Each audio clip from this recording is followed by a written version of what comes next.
In 2014, the latest statistics that I have seen, there were 620,000 arrests for marijuana possession. That is one arrest every minute. According to a report by the American Civil Liberties Union, there were more than 8 million marijuana arrests in the United States from 2001 to 2010. Almost 9 in 10 of those arrests were for possession.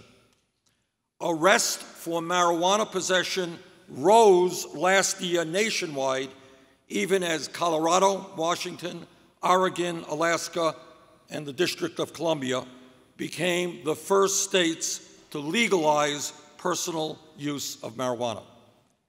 And let us be clear, as is the case in many other areas, that there is a racial component to this situation.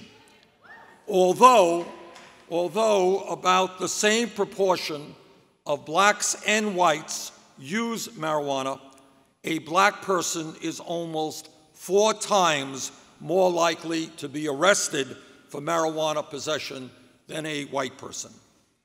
Too many Americans have seen their lives destroyed because they have criminal records as a result of marijuana use. That is wrong. That has got to change.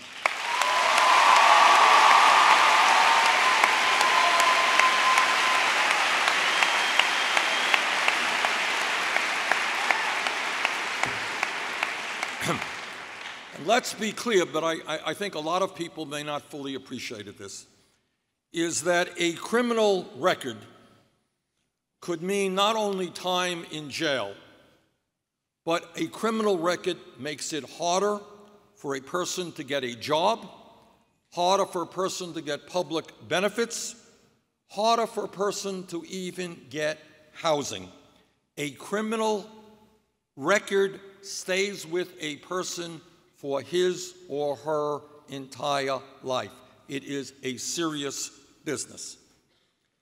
Right now, marijuana is listed by the federal government as a Schedule I drug, meaning that it is considered to be as dangerous as heroin.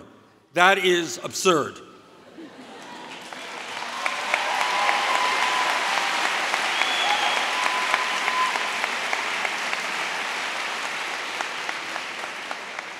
In my view, the time is long overdue for us to remove the federal prohibition on marijuana.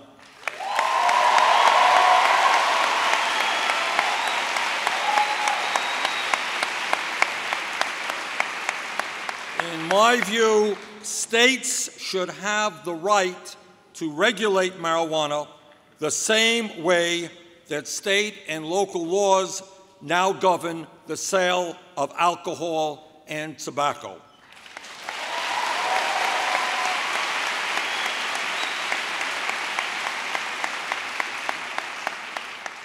And among other things, that means that recognized businesses in states that have legalized marijuana should be fully able to use the banking system without fear of federal prosecution.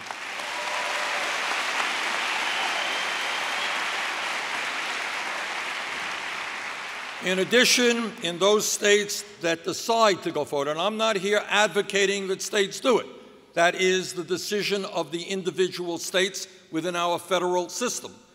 But those states that choose to go forward can then tax alcohol like they can tax marijuana, like they tax alcohol and cigarettes, and in fact earn a substantial amount of money. Colorado is making right now about $50 million a year through the taxation of marijuana.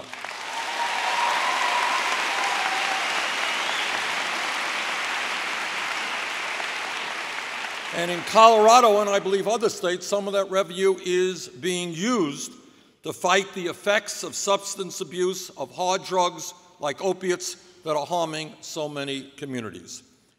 In the year 2015, it is time for the federal government to allow states to go forward as they best choose.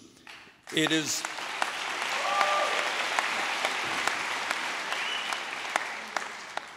time to tax and regulate marijuana like alcohol. It is time to end the arrests of so many people and the destruction of so many lives for possessing marijuana.